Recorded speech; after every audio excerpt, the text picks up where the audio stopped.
Hey there, everybody. In today's episode, we host the host of the podcast, Talking Mental. During the next hour, you're going to hear not only an explanation of what anxiety attacks are, but also some personal anecdotes as well as some interventions. So sit back, relax, and enjoy the episode. What's up, y'all? My name is Sad. And I'm Hightower. And you're listening to Trust the Podcast.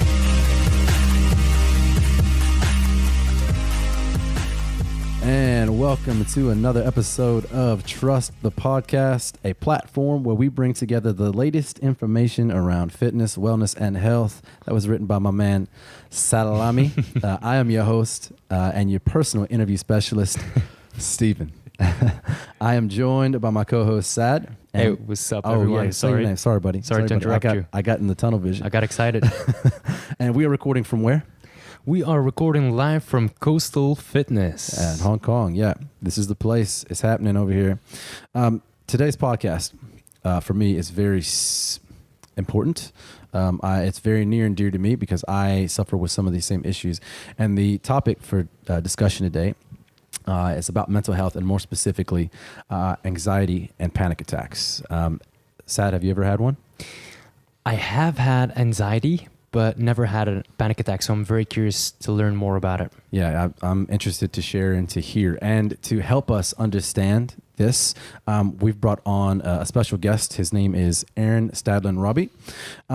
We're sitting down with him. He is the host of a podcast called Talking Mental. You can find it on iTunes and I believe on Spotify, correct? Okay. And basically what it is, it's a platform that explores Aaron's anxiety and panic attacks. And what he does is he interviews specialists in different fields, and we can get into that a little bit later.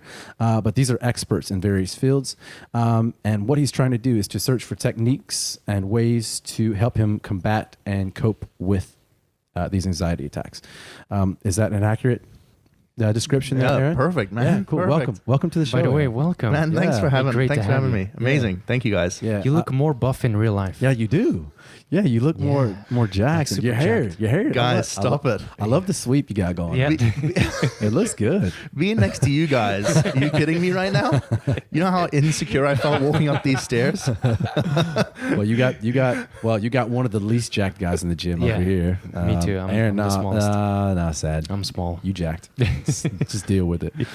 Okay, so let's get into the meat and the potatoes. Yeah. Why is this topic important to you?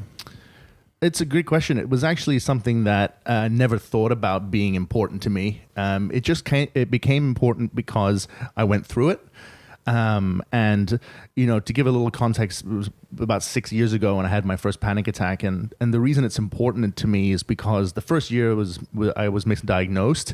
And then after that, finding out exactly what the issues were, spent a couple of years understanding that, developing specific techniques given to me by a psychiatrist, and then starting to kind of open up and talk about it. And now I'm at the point now where I know talking about it helps. So that's why it's important to me. And from gaining the knowledge of what happened to me, I've now been able to see who it affects. Because at the beginning, I thought it was just me going through it, which at the beginning, you feel very isolated. Right. Especially back then I was in Shanghai in China and where no one talks about it. Mm-hmm. So I was like, oh, I'm only going through this alone. And then figuring out that it happens to so many people and how common it is, I was like, okay, this is why it's important to me to get to share what I've been through and the kind of knowledge that I'm starting to get from it. Yeah. Listening to, a few episodes of your podcast, I thought that that this topic was important, but I wasn't an example of an ambassador of this topic. And just to let the audience know, I too have suffered with anxiety attacks and panic attacks in the past. So, like I said, after listening to a couple of your episodes, I almost feel like I too need to take on a responsibility to not only for myself to help me deal with these issues, but also to let other people know that it's normal and that it happens and that it's not anything to be ashamed of. Can I ask a question? Like, when did you, how long have you been dealing with it? So I would say I had like a couple of panic attacks as a child, and we can get into like how it happened, but it was very isolated. It was like very specific triggers.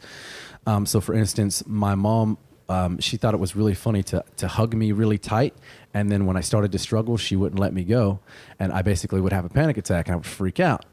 And she thought it was funny. And to be fair, I think she just was playing, but it affected me in a way where I had this extreme anxiety attack where I had to escape.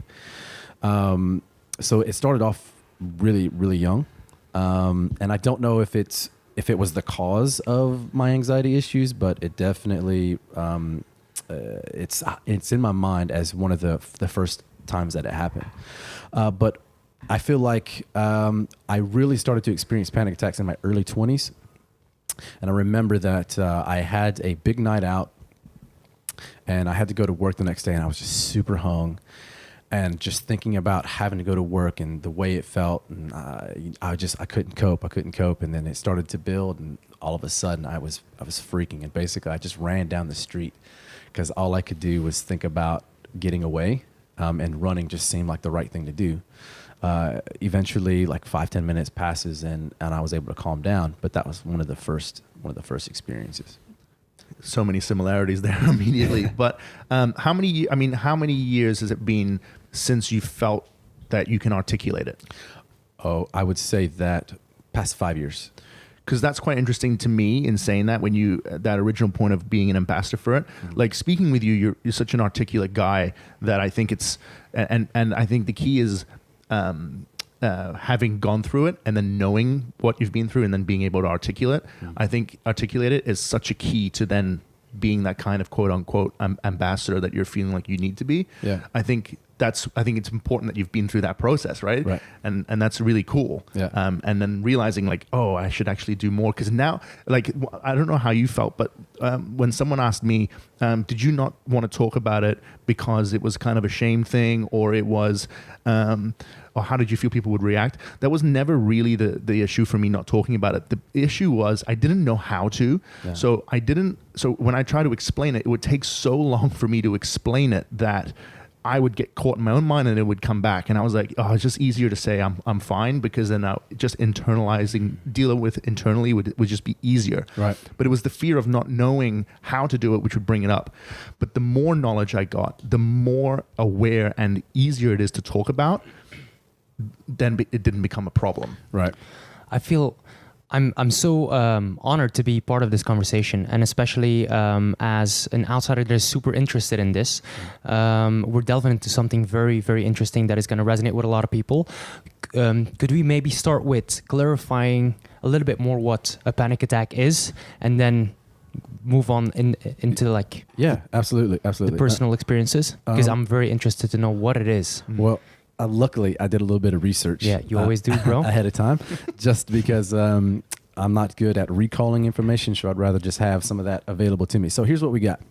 What is an anxiety attack? Anxiety attacks, also known as panic attacks, are episodes of intense panic or fear. Anxiety attacks usually occur suddenly and without warning. Sometimes there's an obvious trigger, like getting stuck in an elevator, for example, or thinking about a big speech that you have coming up. But in other cases, the attacks come out of the blue for no reason. Anxiety attacks usually peak within 10 minutes, but they rarely last more than 30 minutes. I feel like this is true for a lot of people, but I have had experiences where that wasn't necessarily the case. But during the short time, you may experience terror so severe that you feel as if you're about to die or totally lose control or pass out. Oof, yeah, that's intense. The physical symptoms of anxiety attacks are themselves so frightening that many people think they are having a heart attack. After an anxiety attack is over, you may worry about having another one, particularly in a public place where where help isn't available or you can't easily escape. Mm-hmm. Okay. So there is a clear difference between being like scared for something or being like, whoa, what is this? And a panic attack, right? Well, I want to go over some like symptoms. Okay. So symptoms will include a surge of overwhelming panic. Okay. So imagine that you're walking around the corner, someone scared you, and you just have that intense feeling of panic. But then usually it's like, oh, you got Yeah. panic attack. It doesn't go away like that so fast. A feeling of losing control or going crazy, like you just it's hard to Oh my explain, God. but yeah. I'm getting goosebumps. Heart palpitations or chest pain, feeling like you're going to pass out, trouble breathing or choking sensation, hyperventilation, hot flashes or chills, trembling or shaking, nausea or stomach cramps, and feeling detached or unreal. Right? So those are some of the more physical manifestations of a panic attack. Would you agree with most of those? 100% agree. Yeah. Yeah. Wow. So for those that aren't quite sure, Yeah. what This a panic breaks it attack down. is, this breaks it down pretty good. The one thing that it would add is when you mentioned that when someone scares you or like you almost get hit by a bus, that panic cause. With the panic attack, there's nothing that causes it, which is even crazier. Yeah. Literally walking, and then it's like all of that comes in, but for no rational reason, Right. Wow. which is the scary part as well. Yeah. Well, I have this, not a theory, it's a hypothesis. So human beings, you go back 10,000 years. We're on the African savannah. We're looking for fruits and berries, and we are looking for predators, right? We have to be hyper vigilant. We have to be aware that, there might be a predator out there to get us. So having anxiety and being aware is not necessarily a bad thing. It can help you. But in today's society, it's overstimulated, right? So we look at things that necessarily shouldn't be a stressor, that are stressors, because evolutionarily we're programmed to do that, right? We are not apex predators by design. We are bee predators. We are In our protein episode, we we talked about some of the spoke protein about episode. that, yeah. But I feel like Scavengers. we're scavengers, man. So we're always looking out for that attack or that predator, right? But we don't have those, and so which has served us. it has for such served a us. long time. It Right? served us for a very long time, but now it's not serving us. But we still have that mindset, and I feel like that is a contributing factor. I'm not going to say it's the only thing, but I feel like that contributes to panic attacks. Sorry, I don't mean to cut you No, off. not at all. That's quite an interesting theory, and actually I've never heard of that, but I think it makes sense. Just because there's a thinking that I've had as well is, I feel like growing up in Hong Kong, we've been exposed to so much opportunity. Sometimes you can get lost in what you get surrounded by. My wife, for example, grew up on the farm, very much a farm girl. Even when we met, didn't even have a TV. It was just, she'd never been on an escalator. There was everything like this. Still has trouble understanding what a panic attack is and these mental health issues. And I think a lot of it is because of her upbringing, and is very kind of like, I don't want to say primal, but like kind of like that simple life of, just surviving every day, making sure we get food on the table. Right. Where you don't allow yourself to get into these issues. Whereas growing up in Hong Kong and traveling around the world and being exposed to these things, you kind of get lost up here. Yeah. So it was interesting to hear that from you. Yeah, I feel like so you take like the farmer, right? Their day to day is about tending the fields. Their day to day is about getting shit done. They don't tend to have a whole lot of time to think about anything else. I feel like the simpler a life is, where it's more about survival, the less these things become an issue. Interesting. But when you get into larger societies, and you have all these different stressors from work and life, and it just starts to compound, and that's where these issues start to come about. Costs of living in a civilized society. Yeah. Whoa. Yeah. All right. I don't think we're meant to do that. Wow. Like, quite honestly. Well, it might also, I mean, not to go off on a tangent, but I think that also could affect physical health as well. Yeah. Like you get lost in that over here, and you forget your basic movements as a human being. But when you go on the farm, Amy's mom can squat like crazy amounts of weight with what she's holding with. I'm just like, how? Look at the size of you. Yeah. But they're just so strong. Yeah. Because you just everyday movement, right? The way they do it. It's just, anyway, that's just interesting to me, just thinking about that, not from a mental aspect, but from physical too. Well, that's as we know, like physical, being physically fit or physical activity is actually a coping mechanism for anxiety. And when you live a life like that, where you're constantly moving, like you don't have the same type of issues. I kind of lost.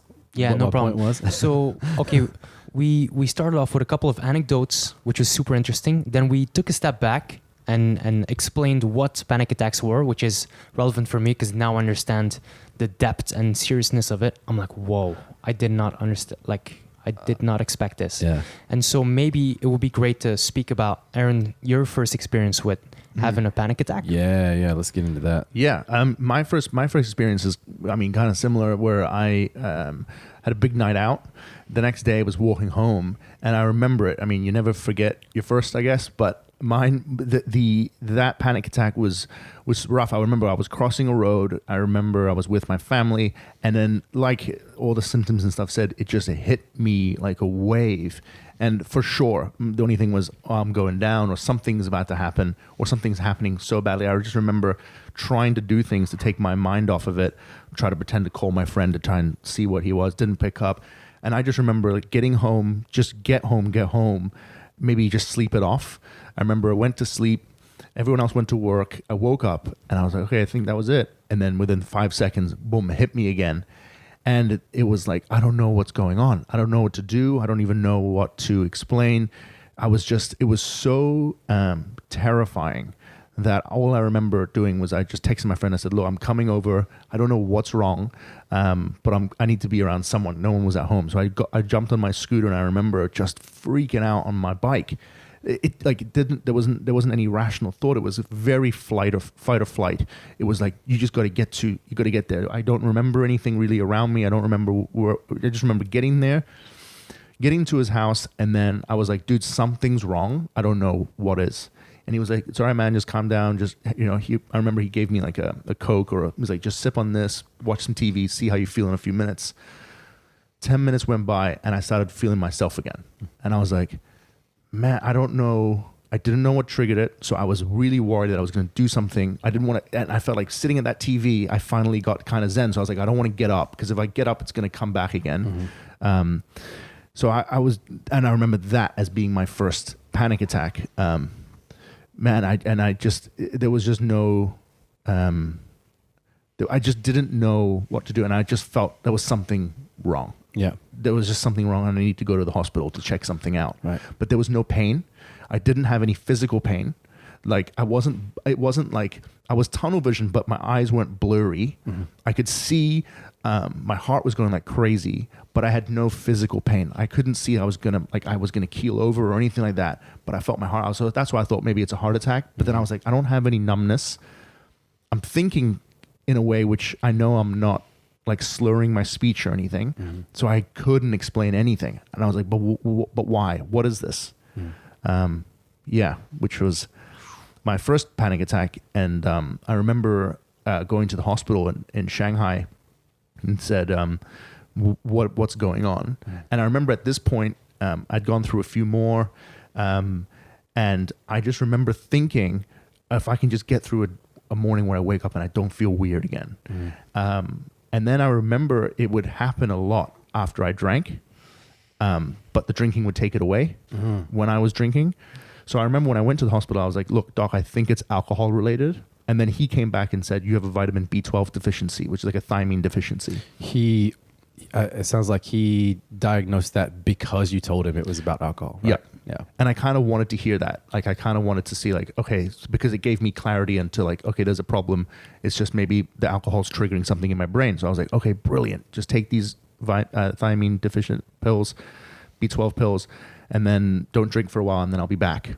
And it helped a little bit. I remember it helped. But then after a while, it came back again. And I was like, well, this is something that's not this. Yeah. So I need to figure it out. Yeah. And then that's when I came back to Hong Kong, and my mom introduced me to her ex-student who's a psychiatrist. And he was like, no, you don't have that problem, because you need to be an alcoholic for years before you have any of these kind of issues. And then he basically told me, he's like, do you experience this, and this? I was like, yeah. How do you know that? He's like, and sometimes when you have this causes. I was like, yeah. Wait, how do you? You're the first person that's like literally. I feel like I'm not crazy. Yeah. And he's like, oh, you have severe anxiety and panic attacks. But the way he was like, oh yeah, I was like, oh my God, is this more normal than I thought? Yeah. Because that year was the toughest year, bro. Like I was, what was I, 20 25, 26, maybe, no, yeah, 26, 27. So I was in their peak drinking days. I was loving going out. You know, I was just blowing paycheck to paycheck on going out. I was loving it, right? We've all been there. I'm still in there. So for me, it was, I was like, oh man, I can't do that. It was just a huge confusion, but these like intense moments, I couldn't leave the house. I would get stuck doing things which I know would take my mind off of it. Like I would play Football Manager. I would just stay in my room because I was like, if I'm engaged in this, I know it doesn't happen. Right. When I was out in open spaces, it would trigger. So I was like, okay, I don't want to go out unless I drink. So if I drink and if I'm drunk, then actually it masks everything and I can be wherever. I could just be myself. Yeah. I'll have to deal with it the next day, but then I wouldn't go out for like 2 or 3 days. Yeah.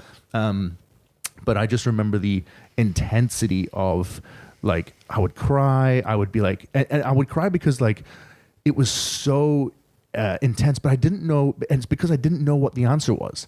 So I was like, something's really wrong, but I don't know what it is. Yeah. So it was like a frustration cry. Do you know what I mean? It was like, come on, man, like get out of this. Like, what is wrong? Yeah. That was like, that's when it was, that would hit hard for that first year. And then it wasn't until the year after that where I spoke to the psychiatrist and he was like, oh, you got these issues. So how long of a gap between, say you had your first panic attack and then you had that meeting, that psychiatrist told you what the issue is? How long was the gap between those two? I think it was like, between having those issues and then seeing the psychiatrist, I think it was like 8 months to a year. So I think it was a year later. But that's a long time to be confused and not understand. But with 4 months of that, thinking it was the alcohol thing. So I felt like I was getting better, but actually it wasn't. Yeah. So, and I remember I was teaching kindergarten at the time. I remember I had a panic attack in the class. I just bolted from one of the classes, and the Chinese teacher was in there like, what is he doing? Where'd he go? And I was in the toilet for like 15 minutes. Yeah. So they all thought I had like chronic diarrhea the whole time I was there. So, I mean, which I guess is the only tangible way to explain what's going on with you. Like, I do. Yeah. Shanghai food's so oily. That's what I would say, right? Yeah. So, and then, so that was a big thing. And then after speaking with the psychiatrist, it was then I went back to China. I knew it. I knew what was going on, but I didn't look after it. I went, okay, I know I'm not weird. So, but I went back and I moved to Beijing and I was working as a TV host. And I remember at that time I would get bad ones as well. But I remember thinking, just get through it and you're not weird. But I wasn't taking any steps to get better. It was just more of at least a small realization that it wasn't bad. So I went back to drinking. I went back to those things and just was like at least grinding through those panic attacks, as opposed to crying because I didn't know what was going on. One of my first experiences, I briefly described it earlier, but one of the things that I remember is when I was, I had the issue when I was a kid where my mom would wrap me up, and I knew from a very early age that if I felt like I was trapped, then I would have a reaction, a panic attack. So I just assumed that I had claustrophobia. So very similar to when I was a little bit older, and I remember that I had that big night out, and I knew that I was hungover the next day, and I knew that I had to go to work. That was the same feeling. I felt like I was trapped, like I didn't want to go to work because I felt bad, but I felt like I had to, and it was the same trapped feeling. So I had the early understanding that whenever you feel like you're trapped, then it's going to be a trigger for this feeling. So I avoided anything that made me feel trapped. I always made sure that there was a door open. Never got on planes. Interesting. Super interesting. Wow. Yeah. So I avoided any situation so I didn't like riding in the back seat. I always had to sit in the front seat. Even like relationships? No, is that? Yeah. It's deep. Yeah. No. It definitely affected. Needed an escape route from the relationship. Dude, I'm telling you, anytime where I felt like I was constrained and that I couldn't escape, it would trigger. Interesting. So yeah, those are one of my first experiences. I want to know what your most intense experience, like what is the height, like the worst situation that you were in when you a panic attack. What's your worst one? Yeah, like I was saying, you never forget your first, but the thing that was the worst panic attack I ever had in my life was, it was even a year and a half after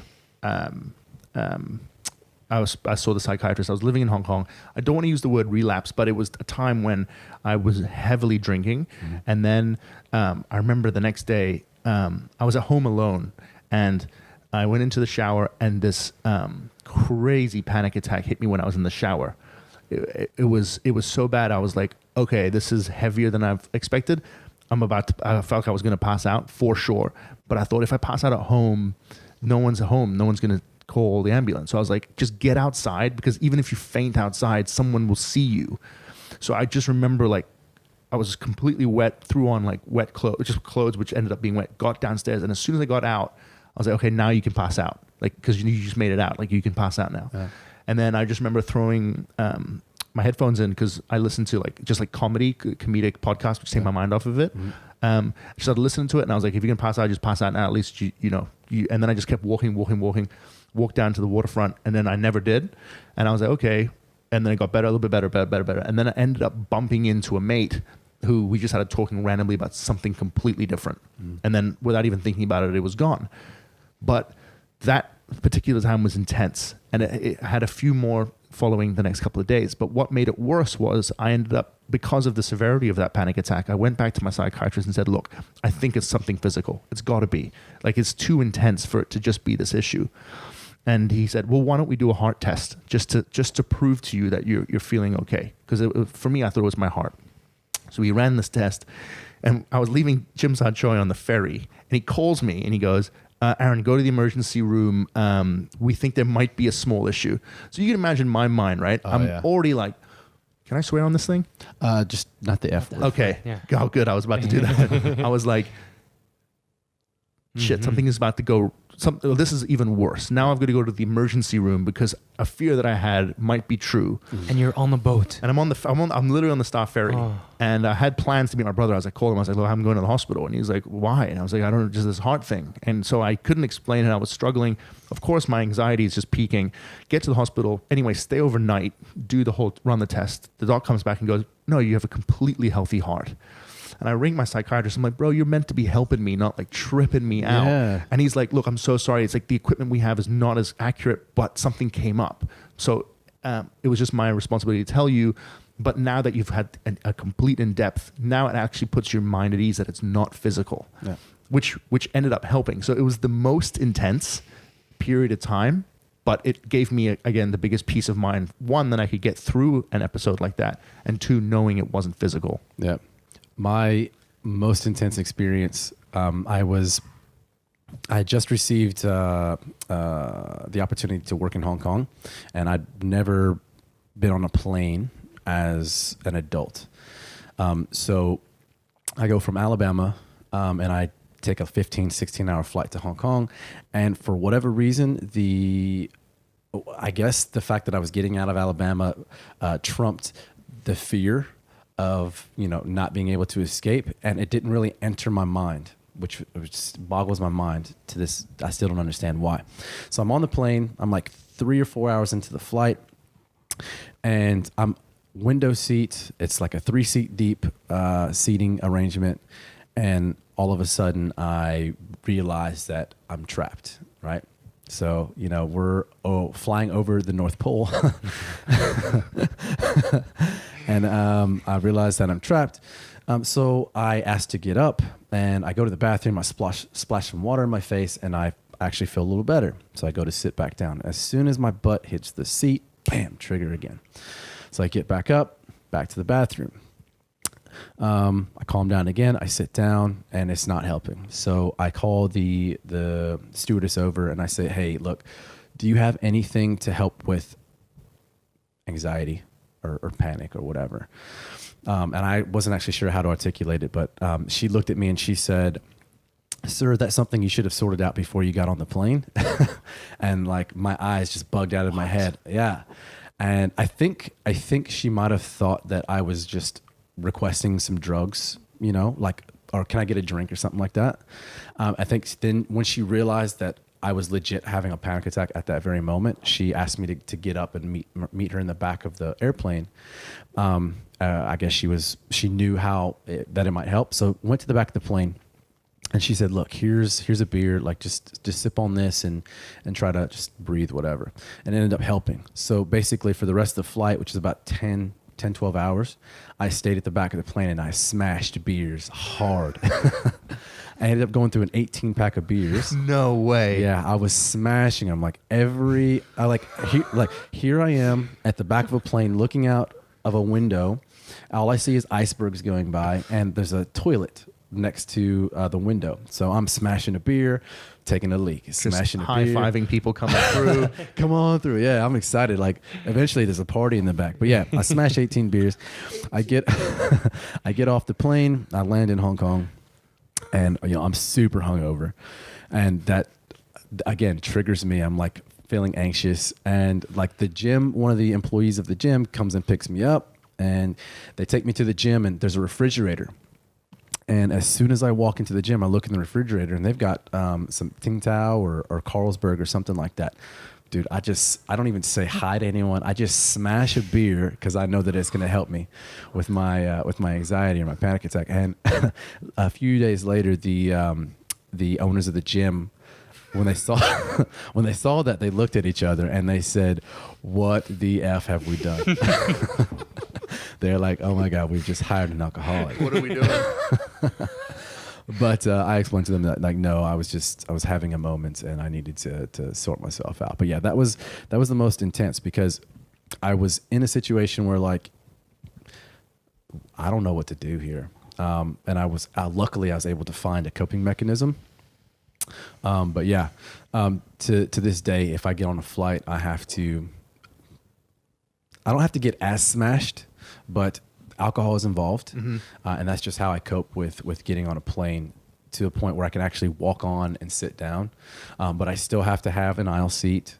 And I still have to have like a couple of small bottles of alcohol, like in my pocket or in my bag, or else panic will set in. So it's still something that I deal with. It has gotten better over time, but it's still an issue. That's interesting, man. I mean, alcohol has been a huge part of my life as well. Knowing that, so that's just really interesting to hear that. Specifically using it as a coping mechanism as well. I think, I get it. I mean, it makes sense. Like Makes sense. It takes your mind off of it. It makes you feel better, right? It's not a long-term strategy, but in those I need something now moments, I mean, it helps. Okay, I'm curious. What are your triggers? A few different triggers. One, I got one we've talked about quite a bit is being hungover, drinking out. It's sometimes not the day after; it's the day after that for me. It's kind of because let's say I go out on a Saturday, the Sunday is a grind just to get through it, and then the Monday when I've started to settle in, that's when my mind goes, "Okay, you feeling okay now? Okay, now here are the issues." Yeah. So normally it's like that Monday that really hits me. It used to be big open spaces. Where I would feel kind of lost in that big space, and I was like, "Oh, can't feel, I don't feel." I didn't feel a sense of control in a big open space like that. It could be as weird as starting to think like if I'm in the shower and it's like the water's on my face, and then just thinking like, oh, how much of this is real? Just a question like that. And then you go, wait, is it? And then you go, I don't know. Oh, what's going on? And then you start spiraling. And then that's when and then I have to just bounce out of this. And I got to get something I got to put something in my in a headphones so I can listen to something. Right. So sometimes getting in my own head, not having laid out goals. Like when I'm at my best, when I don't have these issues, is when I'm so focused on something. I think that's what drew me to like hosting or being put on the spot. Is you're so focused on not screwing up, and you're so focused on it in the moment that you don't have any of these issues. Yep. So I think those were some of the big triggers for me. I wasn't eating healthy. I didn't work out as much. So like physical pain sometimes would be triggers. Like if my back's or like I feel like my chest is getting tight, I'm like, uh-oh, here we go. Something's wrong with me.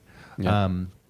And then, of course, the everyday stresses that everyone in life goes with, mates passing away through illnesses or family members having issues or whatever it might be. Everyone goes through these issues in life, which kind of like sprinkles on top. Right. Listening to your podcast, you mentioned organization as one of your triggers. So I believe you mentioned like if you don't have a goal for the day or the week or there's no plan, then that's a trigger for you. Can you expand upon that a little bit? Yeah, massively. I'm actually interviewing this organizational expert on this week just to try to get this, because if I don't have specific goals that I know I'm trying to hit, I lose track of what I'm meant to be doing that day. And then I ended up coming back in the day and going, oh, I didn't even hit any of those. And then the next day I've got that day stuff and then yesterday's stuff that I've got to tackle, and I didn't do anything. Then end up getting in this rut where I never get to what I end up doing. And it just causes these issues. Why are you doing this? What are you doing? This is nothing for me to work towards. Right. I don't put that in, which is weird because everyone's like, you should do it. And I'm like, yeah, it's a good idea, but I never do it. Right.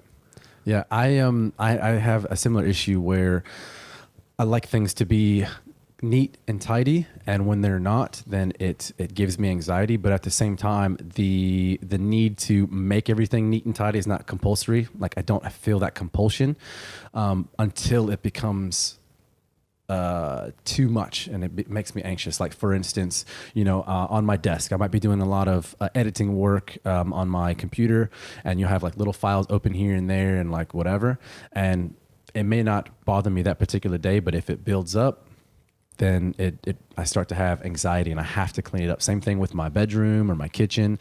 A dish here or there doesn't bother me, but if it starts to build up, I'll start to have anxiety. So I feel like that might be a common symptom. Yeah. Is the need for organization. I think exactly. Like that physical aspect of it and the emotional. So I feel like not tidying up the bedroom, the metaphoric bedroom in my head and then it gets messier and messier. And then it gets to a point where it just triggers, where if I feel like if I just organized my day better, it would just be, I don't know if it comes down to like laziness, going back to being a child, having helpers when you grow up, you end up just taking so much stuff for granted, which is what I mean by growing up in Hong Kong. Right. Having those things which you don't build into a habit, and then it ends up like causing these issues going forward. Yeah. And I almost need someone to be like reset the system and be like, yo, do these things which habitually can get you back or where you need to be. Yeah.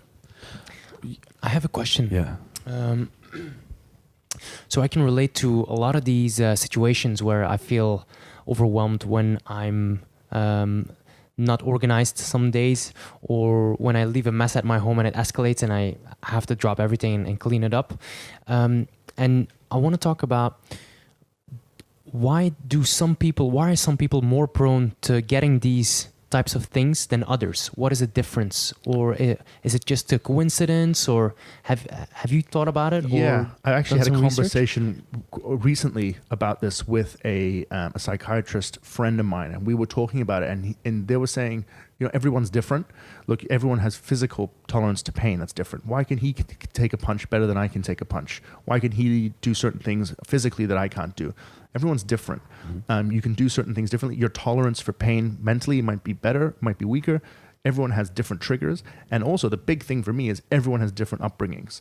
So everyone has different things that gets implemented into them at a younger age that, although when we grow older, we feel like we can relate, but we didn't have the same background growing up, which is a real problem I see in Hong Kong, especially with locals, that you get thrown into a group real quick.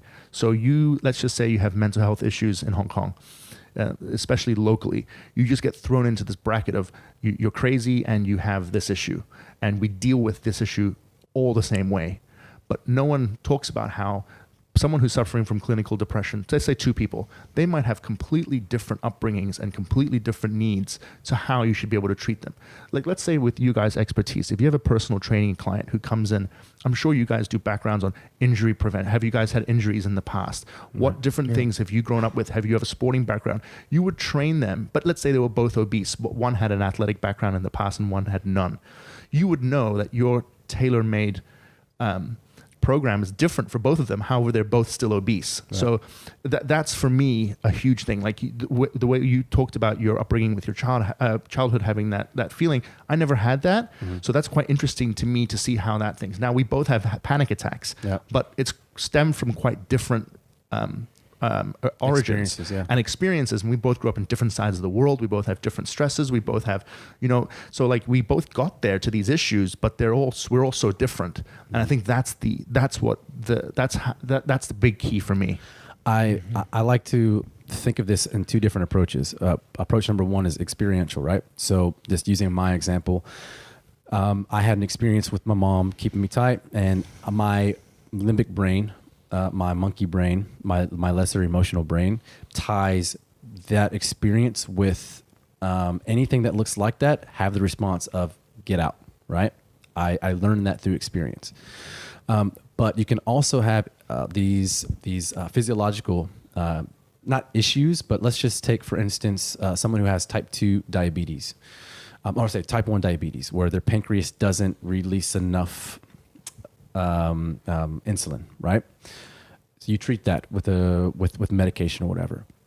But when you may have a physiological issue with, say, your neuroreceptors, like not releasing enough dopamine or serotonin, which could make you more prone to panic attacks, etc. And it's not that there's anything wrong with you, just part of your physiology doesn't work optimally.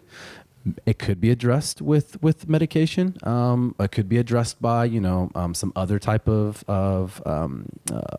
I forget the word I'm looking for, but it can be addressed. Mm-hmm. But it's not necessarily, there's not necessarily anything wrong with you. It's just your body is not optimal for this particular situation, and that could make you more prone to. That's so well anxiety. Put. Yeah, that's so well. It's exactly right. Yeah, mm-hmm. Yeah. So, this is really interesting. I have another question. Yeah. Because actually, I feel so bad actually, because I had a good friend of mine, still is a very good friend of mine, who would speak about having panic attacks, and I would feel bad for him, but I would never really understand the depth of what he was feeling. And now that you guys explain it, I feel so bad because it was super serious, and he made it seem serious, but I didn't take him as serious. So what can friends of people, that are suffering or going through these experiences do to be of help or in any way? That's a good question. For me, it's a great question. It's a very great question. For me, one of the contributing factors to an anxiety attack is actually the social aspect. For me, the thought of having a panic attack and then realizing that there are people around actually makes it worse. So being in a public situation and being around other people and having these thoughts exacerbates my symptoms. What can other people do? Generally speaking, this whole conversation that we're having is taking the stigma out of anxiety attacks and panic attacks in general. Will make it easier, but specifically, I'm interested to hear what Aaron has to say, like what other people can do. It's a huge topic that I think is very important, because when we talk about these issues, we normally generalize in a way where we talk about the victim and once they've hit rock bottom and how to get better, and then to break the stigma on them to get better by coming out and talking about it. Mm-hmm. A big factor for me is the people. Like, I think that is almost just as important. Eventually it comes back down to knowledge and education, right? If you, as a family member or someone who knows about it, you just will know how to be more sensitive, because you just know, you're just aware. You weren't wrong, you just didn't know. Mm-hmm. And I think it's similar with like my dad, my mom, when they got divorced, no one thought, oh, this might affect the kids. You're just going through the divorce, but the effect that it has on it, on the child might happen. So I think even, 15 years later, whatever it is, my dad's like, oh, I didn't even think about that. But he didn't know, so he didn't have the knowledge. Now he does, or, you would be, of course, a lot more willing to open up and talk about it. I think we talk a lot about how to deal with it, but we should talk about as well, like how to prevent. What are people doing to like potentially harming someone, their kids, i.e. their kids or their brother, that they don't know about, just as they think it's normal, when you can actually understand what they might be going through. So in terms of an actionable thing of how you can actually do it, get more knowledgeable on it. Figuring out what some things might be in your household. You should look within yourself because no one's perfect. So, hey, what's happening in our household? How are we doing with something? Are we boozing too much as mates? You know, if we are, you might want to speak with, or just keep an eye out on someone who might be dealing with something, or if they're not good, just speak to them. I think your point of just being normal and speaking it in a normal, relatable kind of tone, I feel like in the way we're talking about it, I think is already a huge step. And one that I've seen a lot with my rugby mates. You know, by just speaking about it in this nonchalant kind of manner, a lot of guys go, oh, actually, I've been dealing with something. And sometimes it might be from people who are really struggling, but some who just maybe broke up with a girlfriend. And they're like, man, I'm stressed. Yeah. That just valve release right there, huge. Yeah. And another thing that was super interesting that you mentioned at the beginning of the episode was a way of you for you to deal with your current situation was that back in the day you didn't have the right language to explain what was going on, and then now you have a better way to explain it. So does expanding your language in a way help to deal with it as well? Massively. I think understanding exactly what's going on by speaking to the right people is a huge way of how to improve your language, if you will, or knowledge on the topic. Definitely. And then simplifying it into layman's terms, which I'm sure what you guys do on a daily basis, which I'm sure is really good, is I'm sure you guys know the whole scientific of how we can get you in shape, but it's breaking it into layman's terms so someone who isn't in your expertise can just speak about it. Right. And then where you guys, I'm sure, are amazing at and where your skill set is the ability to turn that smart tone and language and then portray in a way which people can understand and relate to. Right. It's exactly the same thing. Get that knowledge and then being able to speak about it in a bro, I don't know how to say it, but in a bro kind of way, over a beer. Like, and one thing as well is, it's a topic that we don't have to talk the whole night about. Yeah. Do you know what I mean? Like we could talk, if I'm at the bar with someone, just the fact we do it for 5 minutes, and then after that we talk about girls or whatever's happening on the TV or the sports, that's enough. That's honestly enough. I think if you start making it about your whole life, that's when the stigma comes in. It's like, oh man, if I talk about this, then I'm going to talk about this for the next 5 hours. Right. Why? Like if I came in on crutches, we would talk about the injury for a few minutes, and then we'd move on to whatever we do on an everyday life. Same. I feel like we should have it the same approach, and I think that's the way we can kind of combat it or actually relate to people who aren't going through it on what they can look out for. Yeah, I feel like I'm very fortunate in that I have a girlfriend that I can speak to about this. She's very understanding, and she. I think you mentioned this in a podcast where when you have someone to talk to that not only that actually listens to what you have to say. Sad, do you need to take off? Okay, no worries. Sad, we appreciate you having you on. Thank you so much for coming by. Yeah, of course. Looking forward to the next one.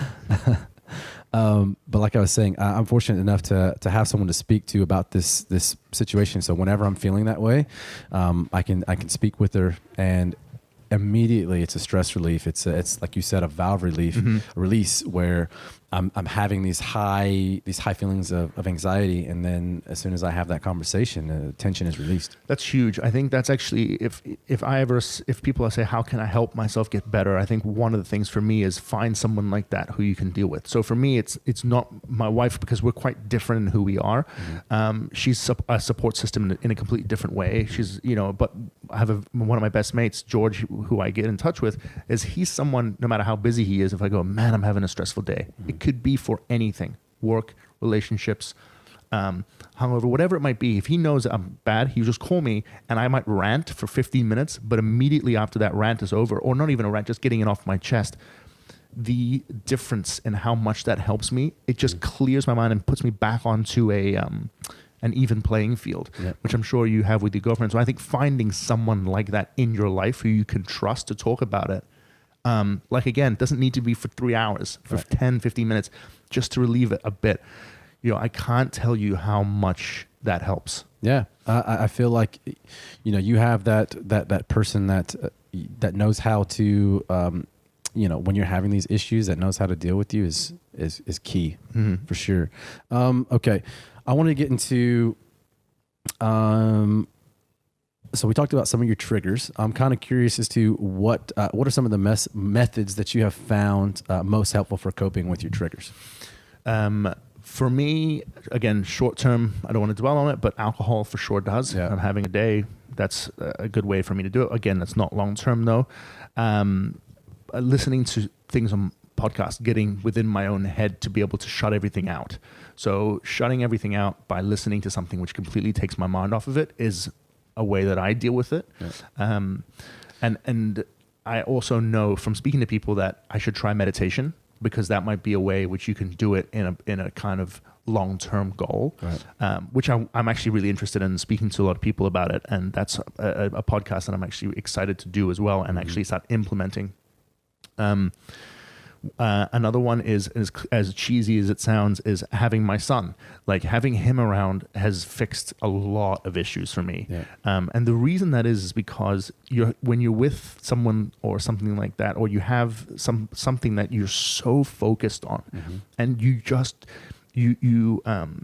they rely so much on you, you literally, I feel like then these blockers come up in my mind, which never allows it to be, because it's survival. It's like, no, I have to look after this thing so badly, right. And I have to be right on point that no matter what, it just gets rejected. Yeah. It's because I'm so focused, I'm so into what I'm doing with him, that everything kind of goes to the wayside. Right. Like, if I'm with him, I've never had a panic attack. Yeah. I've never had these issues because I'm so focused on him. Now, you know, we're not with him the whole day, but that's certain things that's helped me a lot. One thing that I'm starting to see, which has happened through the podcast, is my sleep. I have really bad sleep. I have like sleep apnea. I wake up in the night that I don't even know about. Really bad snoring. I don't breathe properly. And speaking with Kate, who's the sleep therapist I spoke to, trying to like figure out like an 8-week sleep focused challenge where I bought a CPAP machine, which is going to help me breathe. And just a few techniques, even with that, the difference that I found in terms of clarity when I wake up is insane. Yeah. And sleep is just like everything for me. But I'm just kind of finding this out. Yeah. But in terms of when it first happened and what devices were for me, my headphones on for sure. Being around my boy and being around people. And I know that's kind of, and also gaming helped a lot. Okay. Gaming helped me a lot because I was so involved. Like when you're playing Call of Duty or whatever, you're so in that moment, you just forget about it. So that's helped a lot as well. Yeah. I have a lot of similar ways of dealing with it. I'll put on my sound canceling headphones and listen to podcasts. I'll scroll through Facebook. I used to play games, Call of Duty, Gears of War, Halo. Did you ever play Halo? Yeah, I played all of that. Yeah, those are all ways to distract myself.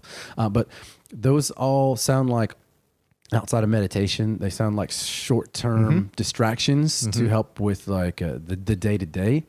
But I'm wondering if have you identified maybe some of the root causes of what's causing this generalized anxiety, and are you working through them? Yeah, that's a great point. And I think that's the whole reason I started this podcast, is because we took a lot of steps to, okay, don't drink as much or cut down drinking, which is, small short-term preventative measures. Like you said, they are short-term. But now what I'm finding is, and it's just the way of what's been happening, but I only spoke with the sleep therapist recently. So that's a small long-term thing that I'm now noticing is big. I'm excited about meditation, what that can do, getting fitter, healthier. Like I want to get in the best shape I can be, to see how I can do with that. So that's another goal that I want to try and hit. And that's why I also want to encompass with the organizational expert to make sure that all these goals and these sleep that I'm tracking, all the stuff that I'm just completely organized with it. Because, I almost knocked over the glass. That's why I wanted to do the podcast. That was the whole main reason why.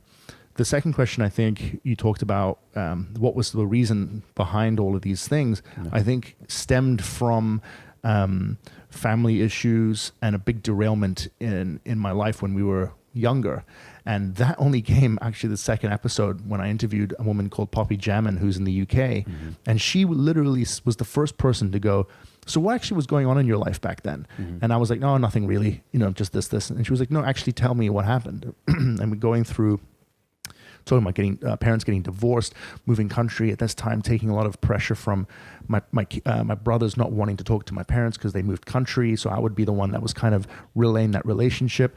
Plus I was drinking a whole lot. So it was a change of scenery, change of, seeing my dad bring home different women at the time. And I was like, man, like this is so weird as opposed to a year ago when it was a happy, well, quote unquote, happy home where we were stable. But at the time you think everyone goes through shit, so you just go through it. Yeah. But what was interesting was I was like, man, and she goes, you're such a typical case. She's like, you're such a typical case. And I was like, Poppy, but I've never talked to anyone about this, because even after knowing what was wrong, it was all about preventative measures going forward, not about what was causing the root problem. Now, of course, it's too late because I hit rock bottom with those panic attacks. I can't prevent that from happening again. But going back, if I could have changed it, of course I would have, because those years were so tormentuous. Is that even a word? I think so. Let's say whatever. it is. Let's say it is. It was so difficult. It was so just exhausting that, of course, I would have gone and done it again. So now the whole process is about finding long-term fixes. What interests me of hearing your story about having a drink to go on a plane, like automatically I'm thinking, because now I'm seeing it, there's a long-term fix for that where you won't have to do that. Yeah. Because it's short-term, it's a Band-Aid, right? And I've thrown a lot of Band-Aids on as well. But now I'm starting to see, by speaking to clever people in specific fields, that you can just make these alterations to your life and you get better. Yeah. That's one thing that I'm because I almost feel, for me, like it feels like a challenge that is insurmountable, because the intensity is so strong. Like, I'm fine thinking about airplanes. I'm fine about thinking about the airport. I'm fine going to the airport. But when you're within that 15, 20 minutes before boarding and you realize like, oh shit, it's go time, then anxiety starts to rise and you start to spiral and you start to think about being trapped, and I feel my heart pulsing, and that's when I have to drink. I have to drink or I'm not going to be able to get on that plane. And it's fight or flight at that time. So you do whatever you have to do to get through it. Yeah.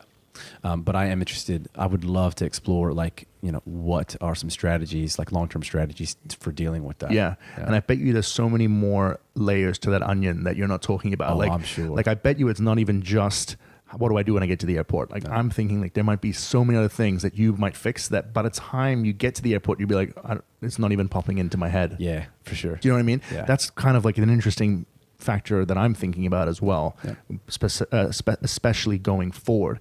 But I think where I see it now and what's exciting for me is I see there's more hope and more clarity in getting better than ever before. Yeah. Before it was so reactionary. Like something's bad, you fix it to get through it. Now I'm like, okay, now I'm starting to see that you can do these things where it can, like, long-term completely cure it, which I heard even Poppy said, you can 100% cure yourself from this. Yeah. I was like, oh, great. Yeah. So now it's like, why wouldn't you? And then what excites me even after that is everyone focuses on getting back to zero. Why not go and keep these techniques to go above? Yeah. Like go to 1, go to +1, +2. Like how could you increase your physical performance? How can you get better on a rugby field by doing something specifically? Like that's like, then it becomes like, I'm not just surviving. Now it's like, yo, I'm about to level up. Yeah. 100%. Yeah. Yeah. You're right. I think, like when you're in a deficit like this, your thought is you'd like to get back to a point where this isn't an issue, but then, those strategies can take you above and beyond. Okay. Let's kind of wrap this up. Yeah. And I want to get your idea, your thoughts. What message do you have for those who suffer? We got some listeners out there, I'm sure, that may be experiencing some of these same issues. What message do you have for those who suffer with these symptoms but are unsure of what to do?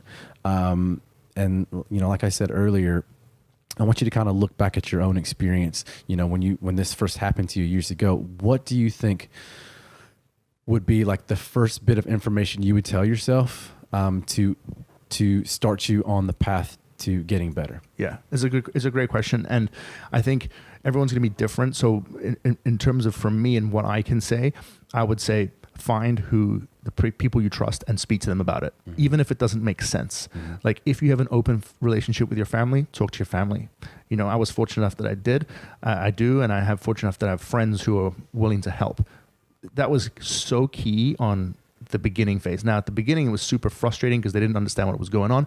But even that initial conversation can save, I feel, you going from spiral down to, you know, eventually a point where you don't see any light, where you end up, you know, taking your life, or where you start the transition to move into the better direction. You know, even someone, because you just don't know. Someone might go, dude, why don't you just come to the hospital? I'll come with you. Yeah. That one step. Just, even if it's baby steps, it starts with having those relationships with people that are you trust or open with. That would be, for me, number one key. Now, if you don't have any of these issues, I would of course recommend going to see people who are experts, professional help.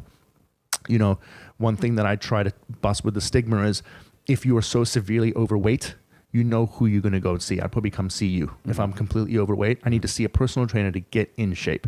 No one knows who to go and see if they are the obese of mental health, where you're in the darkest depths, you don't know who to go and see. Right. That's what we need to open up. Who, you know, psychiatrists, and stop busting the stigma of, oh, I don't want people to know I'm going to see a psychiatrist. You spend an hour going to the gym to get yourself better. Yeah. Go to see a psychiatrist for an hour. No one needs to know. No one needs to go and see it. But the judgment-free, and what you'll find by going to see one of these psychiatrists, which is, I think everyone should go, even if you have an issue or not, is you get to spill everything you want to. It's not like a lie-down thing. Spill what's going on. And you'll find that because these guys are such experts in what they do, they'll say things to you that you'll be like, wow, how did you know that? Right. That is huge in terms of your recovery, because now you can trust someone, because then you don't have to explain it.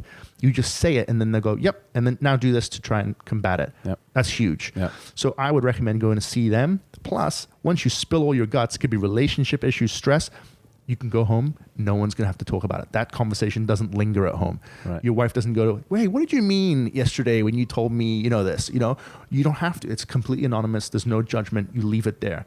Plus, you know, so I think that once you kind of combat those things, I think a huge thing is looking within yourself. Like let's say, for example, I know with me, I don't eat properly. I don't sleep properly. I drink too much. And so I know if I look at my own life, I'm not going to go, I should be completely sweet mentally. Like there's a reason why I'm here, right? So I think knowing like, oh, I probably should stop boozing is something that you should work on.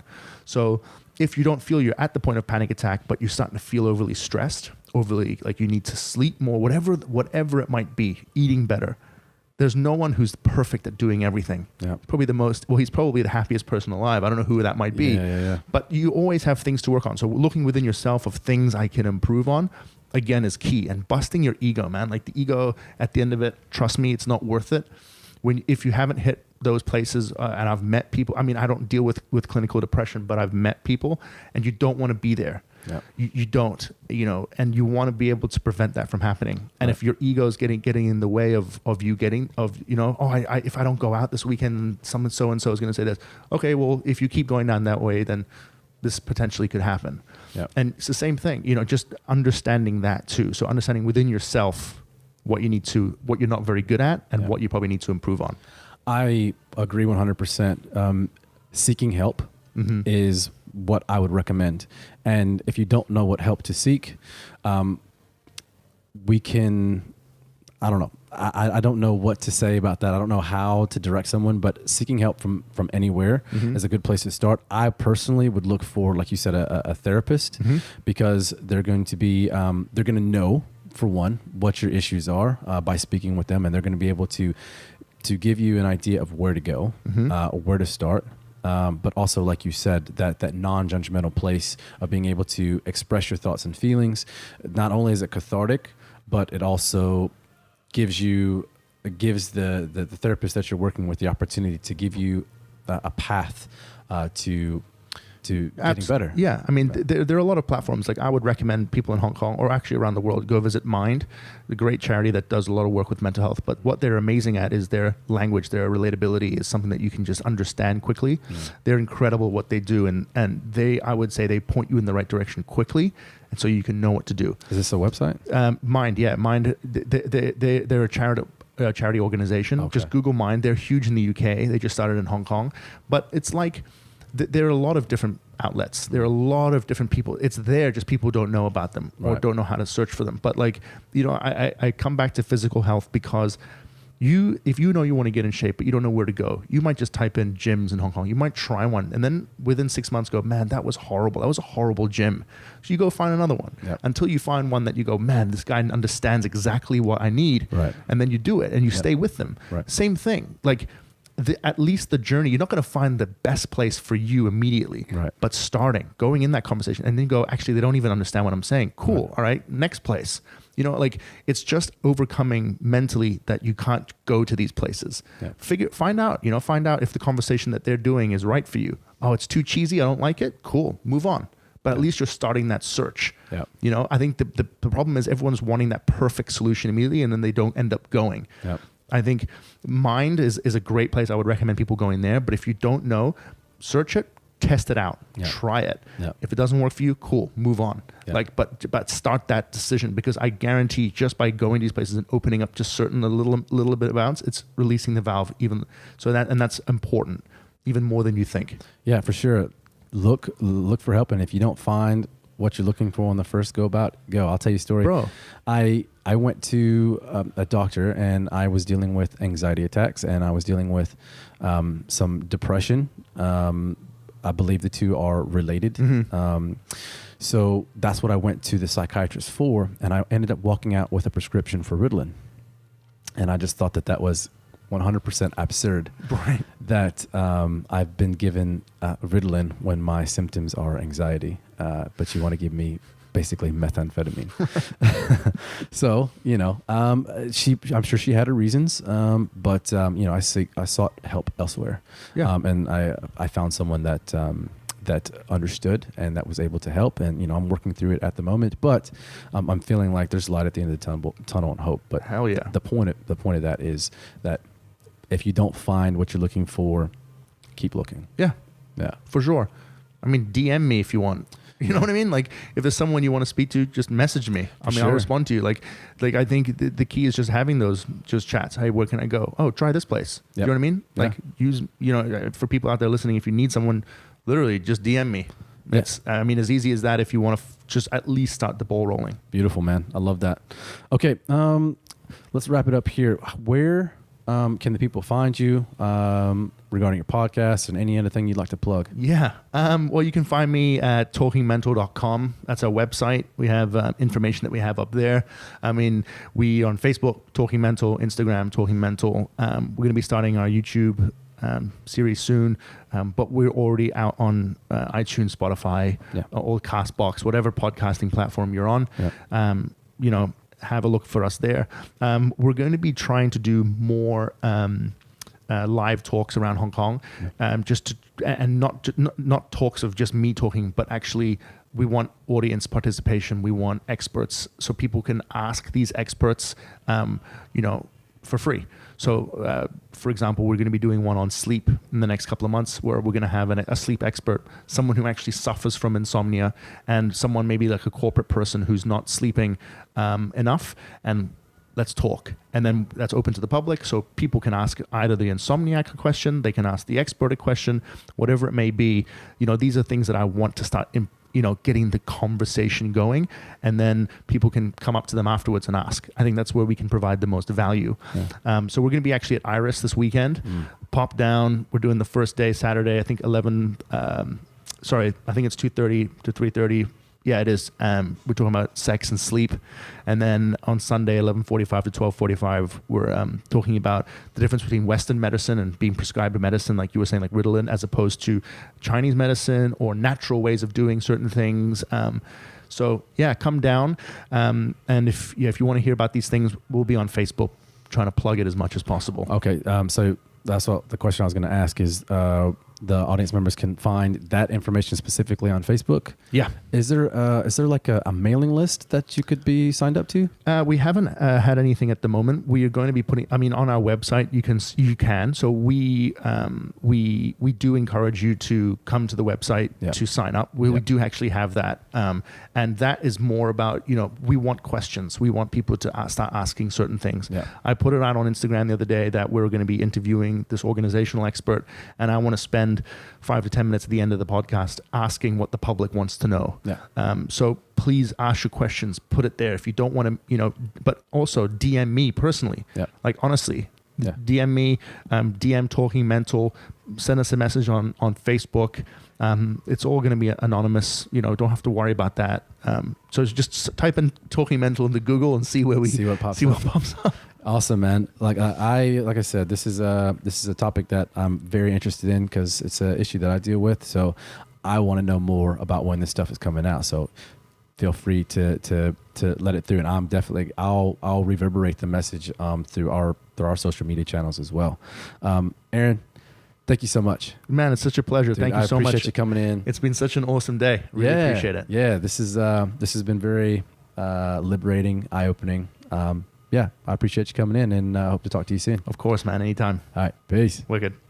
Thank you guys so much for listening to today's episode. If you'd like to find some links for Aaron, today's guest, don't forget to check our show notes. If you're listening on Spotify or iTunes, hit that follow button or subscribe button, or wherever you get your podcast, just hit that button.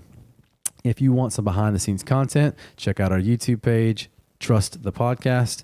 And without any further ado, I'd like to leave you with a quote. You don't have to control your thoughts. You just have to stop letting them control you. Until next time, holla.